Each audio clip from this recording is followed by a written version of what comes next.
Observasi tidak langsung, Ika Rusmianti, SPD. Nah, ini penting sekali untuk menciptakan lingkungan belajar yang inklusif dan mendukung. Tadi saya terima kasih sekali itu saya lihat statusnya Pak Asbun. Itu bahasanya saling membantu, bukan saling membuli gitu ya.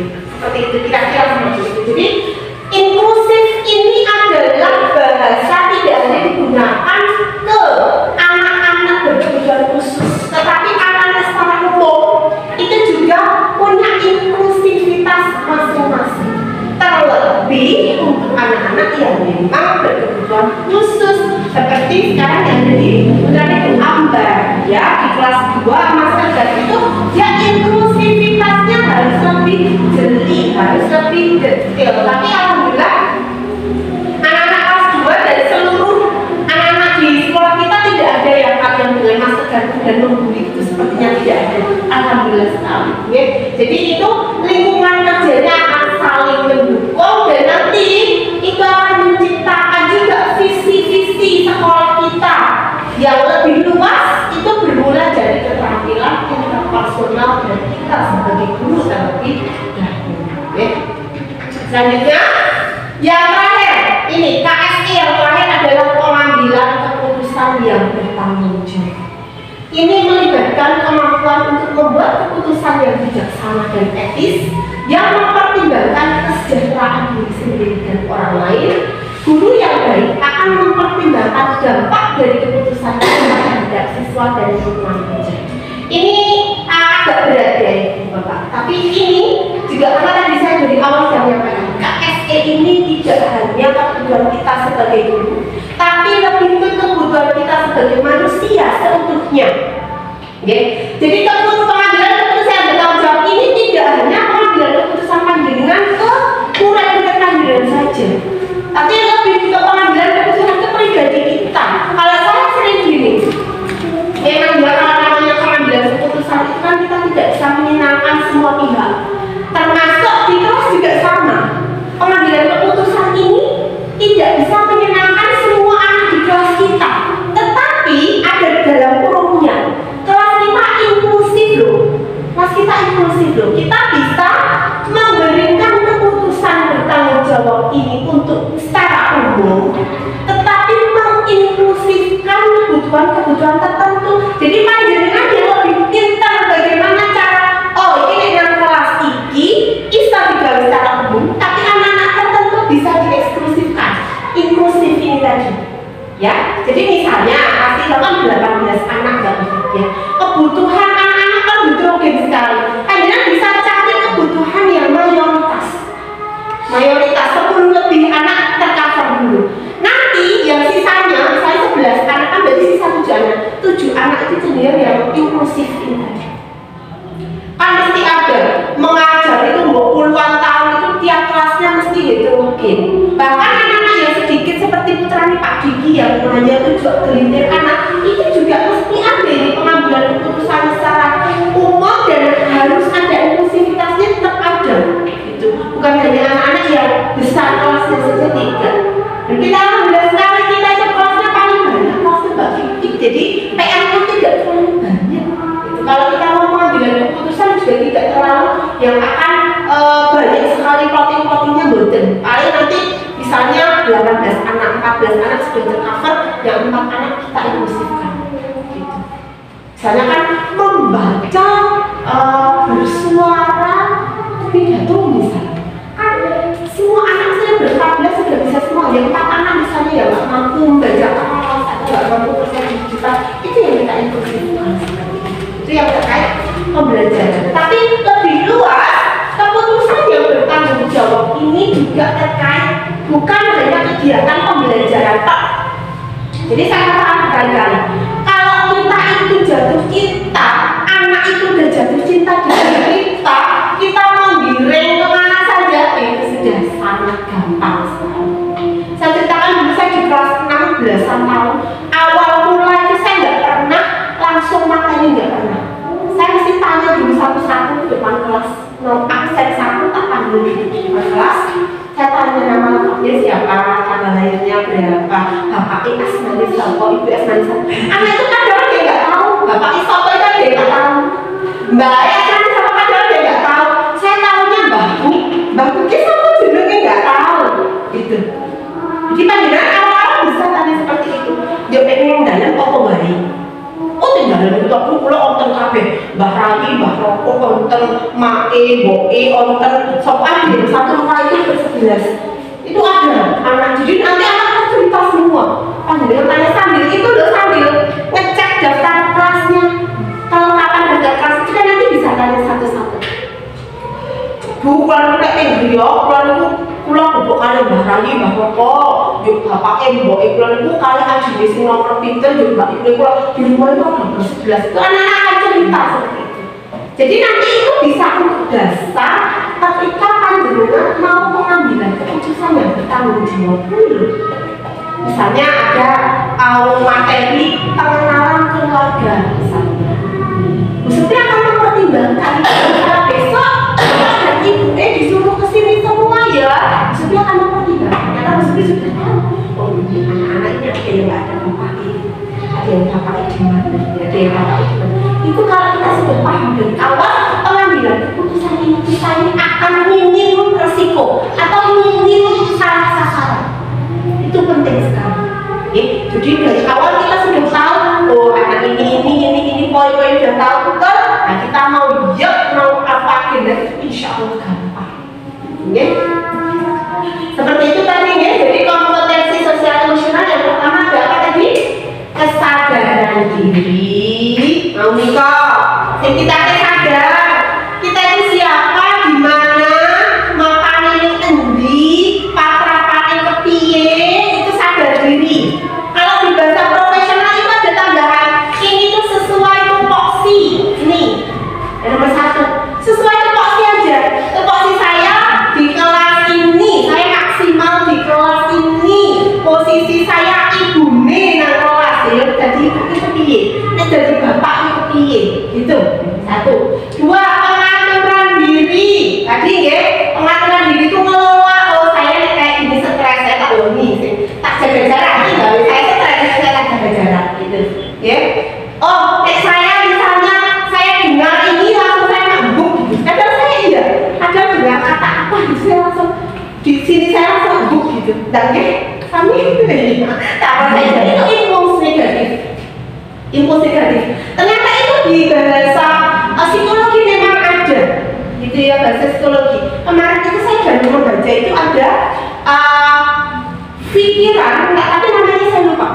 Pikiran dalam diri kita yang ketika kita berada di satu tempat atau pada situasi tertentu, pikiran itu mengoyak kita untuk berpikir negatif. Itu ternyata ada, dan itu fitrah manusia. Misalnya ada anak kecil itu ya, baru di kemarin termasuk kasusnya Mas Pukas. Mas Pukas itu kan baru di udah tinggi ya, di Pak itu ya, 2 meter lebih. Itu ada pikiran-pikiran di benak kita dari anak 0 tahun itu sudah ada. Jauh lupa bayi. Ada dorongan seperti itu impuls negatif. Itu ternyata di bahasa psikologi ada. Kita juga sama. Ada nilainya saya itu kadang kok. Nek misalnya lihat ini mau jawab anjir, gini kadang gitu dalam. Itu ternyata fitrahku, ibu bapak. Hanya kalau manusia dewasa itu kita bisa lebih mengendalikan. Kalau anak-anak itu belum bisa. Jadi anak-anak umur 2 tahun, 1 tahun teenage tujuan itu ya, mereka sudah melupa baik karena itu ada dorongan ini, impuls negatif ini. Nah, kalau kita manusia dewasa kita sudah bisa ngerem. Kalau anak-anak belum bisa, nah makanya terjadi seperti Mas Tukaf itu anjlok atau anjlok, ininya mingsor, gitu ya. Ada anak-anak kecil itu ya, di meja lupa kemudian lupa kayak ini, nah itu impuls negatif. Nah, anak-anak yang sebelum usia 9 tahun itu masih perlu diabstrakkan. Kalau di namanya abstrak, saya lupa. Ya, abstrak itu direalkan ya, direalkan. Anak sebelum 9 tahun itu harus wajib direalkan. Kalau kita itu abstrak masih sudah bisa ya, kalau anjlok semono ya mesti Jawa gitu kan. Nah, anak ternyata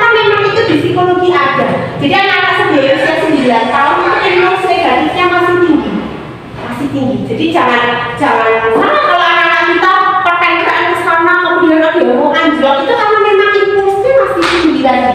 Panjenengan pakai saja ini kesadaran sosial saja, memahami perspektif siswa. Nah, kalau lebih ya wah coba yang lompat semua itu jatuh kok nggak kayak ini ini pakai perspektif siswa. Oke, kalau kita sudah bisa mengendalikan terus 10 ya misalnya waktu itu ya waktu di mana kayangan itu juga dosen guru gitu ya itu ada ternyata itu dorongan memang namanya seperti itu ya. Cuma yang kemarin buat status itu malah saya yang ngeri gitu. Iya, itu ternyata memang di materi psikologi ada.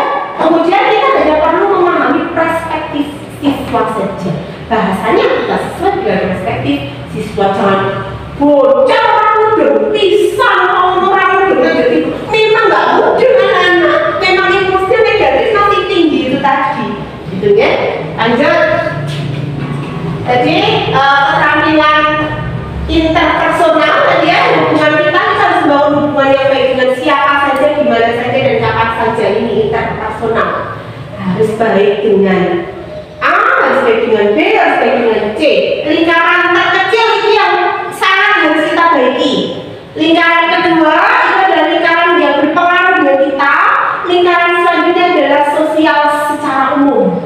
Gitu. Kalau sosial secara umum itu ya kalau kita sebagai warga negara dan sebagainya itu secara umum yang luas sekali. Tapi interpersonal yang perlu kita garis bawahi adalah lingkup terkecil kita terlebih dahulu.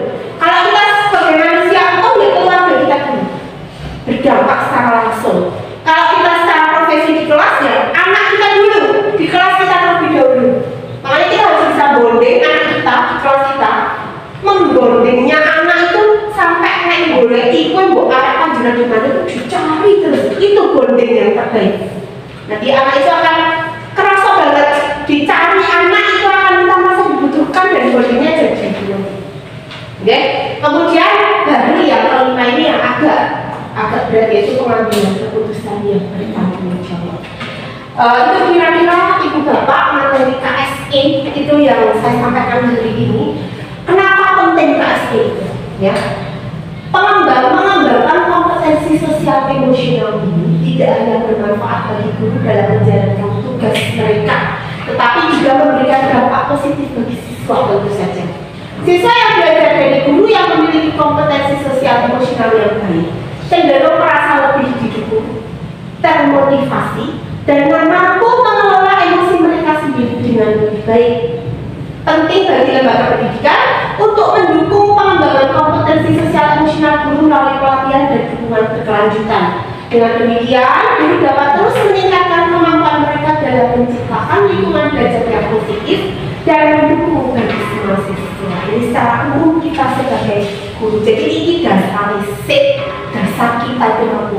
Emosi kita sendiri, emosi di lingkup kita terkecil nanti akan berdampak emosi kita secara luas.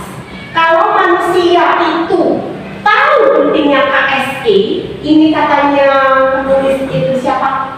Morgan McCoffee itu saya baca. Kalau orang sudah nyekel KSE di kehidupannya dia berkarir dimanapun dia tidak akan suram karirnya. Karena dia bisa mengelola dirinya sendiri. Di tim dia juga bisa, di lingkup yang besar dia juga akan bisa. Panjenengan juga di kelas itu harus bisa. Nanti bersama rekan sejawat, dengan rekan satu kecamatan, dengan rekan satu kabupaten, dengan rekan di kabupaten nanti akan lebih luas jangkauan KSE panjenengan penerapannya, gitu ya. Satu, saya minta EKK itu rencana tindak lanjutnya RTA dari panjenengan semua. Saya mohon untuk nanti di kelas masing-masing panjenengan menerapkan ini jurnal refleksi dan mindfulness. Ini hanya baru sebagian kecil dari KSE di kelas. Ya. Ini termasuk SBK juga sama. Tapi kalau SBK kan sudah biasa ya panjenengan di kelas ya SBK. Maksud tadi contoh-contoh seperti ini, anak nyanyi atau apa itu sudah kayaknya sudah ya. Semua kelas saya sudah lihat seperti itu. Moga nanti panjenengan di kelas tolong dua ini aja dulu. Jurnal refleksi dan mindful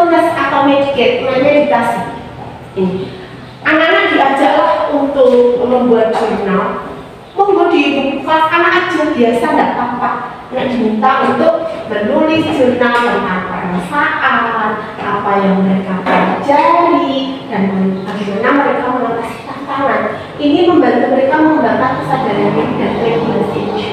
Ini nanti monggo teknis monggo kan di kelas masing-masing. Ya, anak-anak di kertasnya sendiri-sendiri aja tidak apa-apa, di buku misalnya bahasa Indonesia ya, di buku bahasa Indonesia. Dan tidak harus banyak nulisnya ya. Kalau kelas 1 bisa dibantu, kelas 1, 2 bisa dibantu pakai emoticon atau apa disuruh membuat. Kalau senyum gambarnya seperti ini ya, kalau seneng gitu aja dengan gambar lah, senang, sedih, biasa gitu ya. Kemudian anak disuruh gambar. Mana yang dipilih? Aku seneng dari ini. Ya seneng gambar, seneng, ya seneng gambar, seneng gitu ya. Disesuaikan saja tiap-tiap kelasnya. Monggo.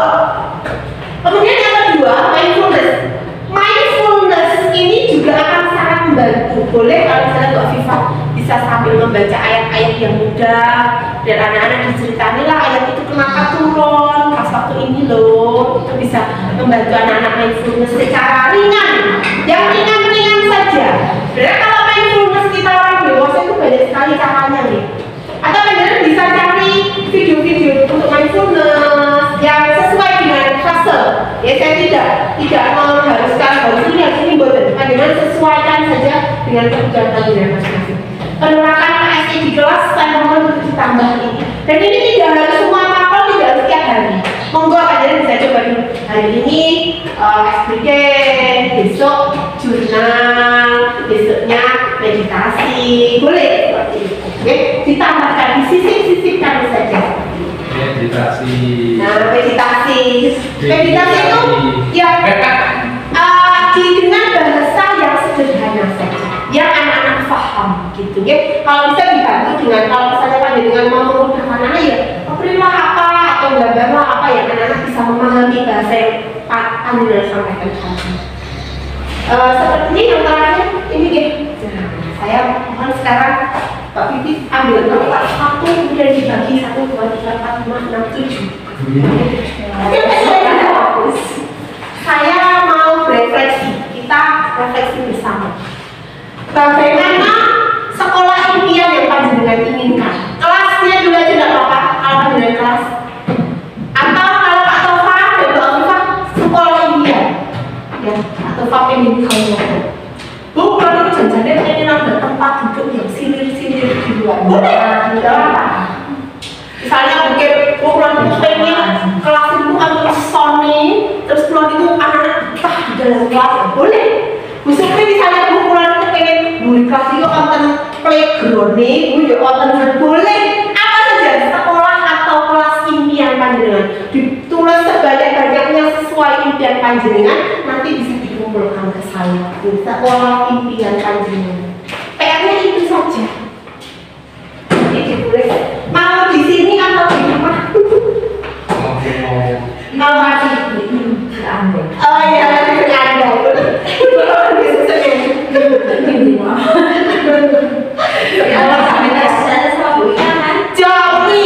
Jamin, tidak perlu diberi nama, panjenengan tulis sedetail mungkin bayangan panjenengan terhadap kelas panjenengan masing-masing. Kalau saya punya sekolah kelas impian, saya pengen kelas saya itu ada prakteknya di belakang. Terus anak-anak itu kalau istirahat itu nggak harus keluar.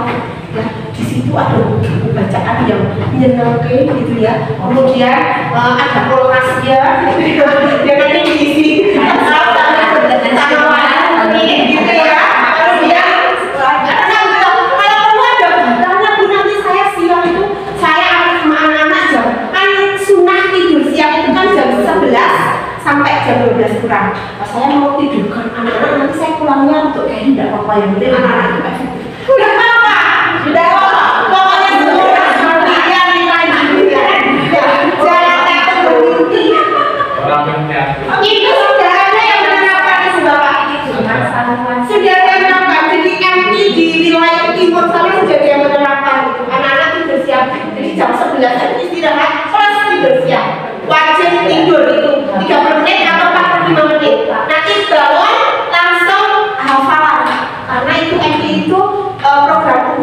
hafalan. Jadi bangun langsung hafalan murojaah 10 menit sampai 15 menit langsung sholat zuhur bersama-sama. Nah, kalau hafalannya betul tidurin. Tapi kan itu itu setiap kali kelas ya memantau hafalan murojaahnya. Iya, yo itu masih kan namanya impian. Kita nggak tahu impian sampai tercapai apa, berarti punya impian nggak bayar ya impian. Enggak ditulis mau hari yang itu. Oh iya, yang mulai seluas-luasnya, sejelas-jelasnya. Kalau bisa impian itu ya konkret ya, sejelas-jelasnya. Misalnya cara penyampaiannya gini, saya mau kelas saya dicat pink semua, kemudian ada karpet pink, kemudian nanti ada rak warna pink, isinya buku-buku yang bagus sekali, ada kolkasnya, boleh semua. Mimpi nggak bayar ya, mimpi nggak bayar, bermimpi rasa pengen di desa loh. Kita jangan kesini satu bapak, gitu. Kita jangan kesini lebih dalam yang saya impikan aja sudah langsung jadi realita. Memang kaget. Iya, tapi mimpi saya begitu sudah jadi realita. Jadi jangan takut bermimpi, ya. Iya, itu ya. Ya. Ada yang mau ditulis di sini? Wah, Oh ya, untuk PR yang penting hari Senin nanti Pak Asri juga bilang tulisan nih Mbak Bibi nanti teman nulis. tulisnya Senin mau. Ya monggo, mau sambil inspirasi mancing dulu. Nanti setelah mancing dapat inspirasi apa boleh bukti ya. Ya, dikasih selalu saya. Ya, Yang saya mau nah boleh, mesti boleh apa saja boleh. itu naik pulang itu impian deh sekali dia itu Ya, untuk apa itu membentuk suasana semuanya ya. Setiap kelas itu emang speaker aku dong gitu. Siap bermain saya doa, doa apa? iya, siap. Tulis aja Mbak Rifat, jangan diceritakan dulu. Oh, ya, aja dulu. Ya. Itu kan ini. Nggak boleh, nggak hanya sambung Pak doa amin. Ya, ya. Nah itu segera insya Allah Mbak Rifat, nanti itu segera. Yang pokoknya yang mau box nggak apa-apa. Panjenengan nggak harus instan nggak panggil. Kalau kita sekolah negeri nggak mungkin nggak ada yang nggak mungkin. Kalau itu memang pilihan kita itu yang terbaik untuk anak kita, nggak ada yang nggak mungkin, gitu ya. Begitu. Ini jam. Oh iya. Dan sebentar. Alhamdulillah tidak melonjak banyak, Bapak.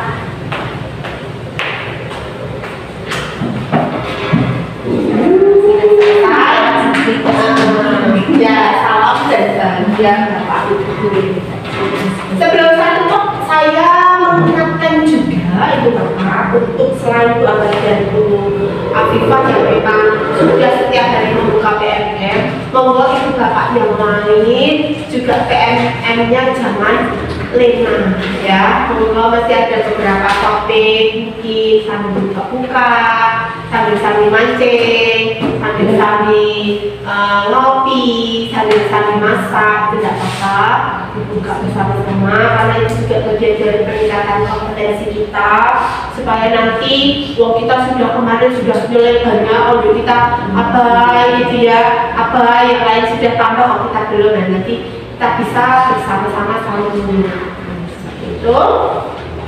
Ibu Bapak dari awal sampai akhir ada yang mau disampaikan refleksi dulu kita. Bagaimana perasaan panjenengan ketika menerima materi KSE ini?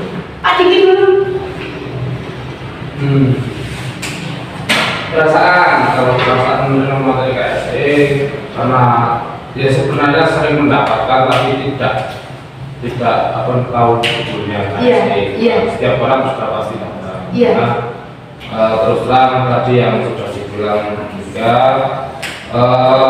ibu itu kan marah. Nah, ibu capek sama capek semua. Nah, itu sebagai kampanye seperti itu. Karena hanya ketika kita kelas, kalau kita udah capek ya kelasnya capek. Seperti itu. Jadi kelas kondusif atau tidak ya tergantung kita juga. Ya seperti itu. Kalau pengelolaan emosi masing-masing kan setiap orang punya batasan masing-masing, punya cara mitenya masing-masing.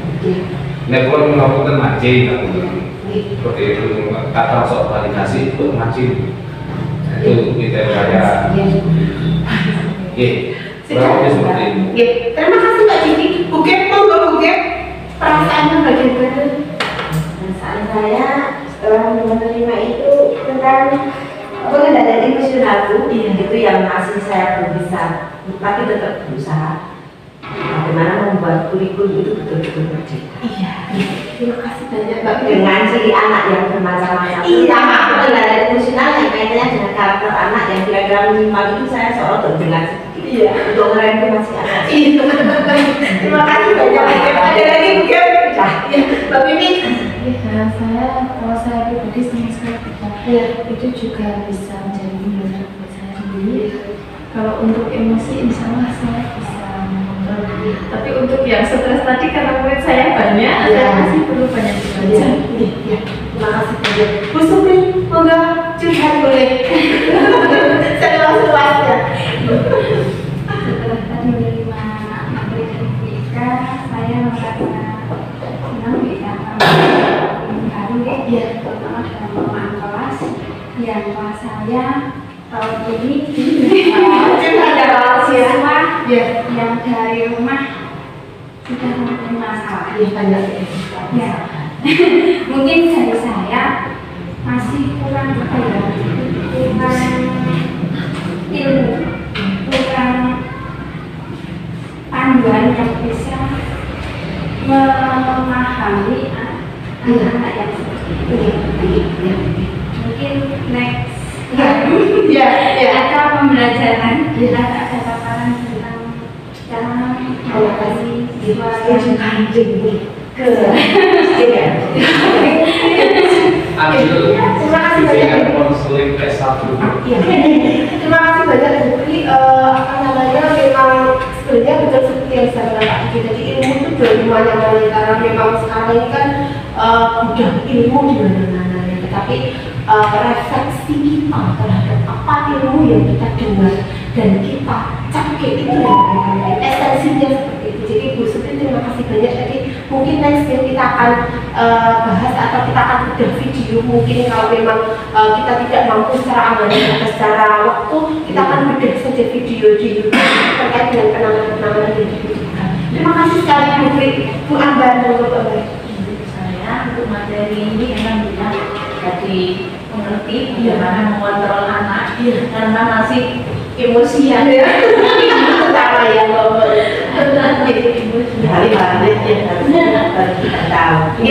kasih banyak. Ada yang lain Mbak? Ya, cukup Bu Afifah. nomor selesai baca buku ilmu itu kok dilarang setiap ada ilmu yang bagus kok ada lagi yang bagus kan? Iya, betul. Tidak ada bisa. Betul. Betul sekali yang disampaikan Mbak Afifah. Jadi ilmu itu berkembang, Al-Quran yang sudah itu saja harus disesuaikan dengan perkembangan zaman. Itu namanya ilmu itu berkembang seperti itu. Jadi monggo, kalau saya esensinya bukan dari mana ilmu itu berasal atau dari mana kita membaca atau siapa yang berbicara, tetapi bagaimana ketika kita mendapatkan itu kemudian merubah diri kita sendiri. Kita yang berubah dulu. Bagaimana kita memposisikan diri kita menempatkan awal dewe sesuai tupoksi di mana kita berdiri, cara kita menyampaikan dengan orang lain, cara kita memperlakukan itu esensinya. Jadi ilmu yang didapat seluas apapun ya. Sekarang kita bisa sampaikan. Dokter itu mau kelas kasta apa? Cara kuliah yang larangnya kurang kopo, mana sing larang ya, kurang yang lain ada. Itu saja kasta tertinggi saja ilmunya bagus di sisi lain, tapi di sisi lainnya anjlok. Itu kenapa? Karena ini KSE-nya dia belum dapat. Makanya itu dulu baru ya kalau pedagogik. Ilmu pedagogik itu kita yang penting jam terbang. Ilmu pedagogik ilmu apa saja? Matematika, fisika, kimia, bendino makin bendino nyala itu akan bisa dengan sendirinya. Tapi kalau ini KSE, saya tekankan tidak dari intrinsik, tidak akan bisa. Buat panjenengan ekstrinsiknya dari mana saja, itu intrinsiknya dengan ketutup udah nggak akan bisa. Tapi kalau panjenengan dasarnya memang nggak bisa, saya belum bisa, tapi mau bukalah ininya wadahnya, oh itu akan terisi dan akan semakin begitu. Ya, terima kasih Ibu Bapak hari ini sharingnya bersama-sama. Pak Tova belum curhatnya Pak Tova, ya Pak Tova dari Bapak. Apa Pak Tova setelah dapat materi ini apa Pak Tova rasanya? Pertanyaan dari Pak Tova. Ini juga ada pertanyaan kok. Iya, itu ditulis ya Pak Tova. Kalau Pak Tova yang diinginkan nanti kira-kira Pak Tova set impiannya Pak Tova. Wah, ini sekolah ada Inggris banget itu akhir. Nanti sih ditulis dari Pak. Nah, saya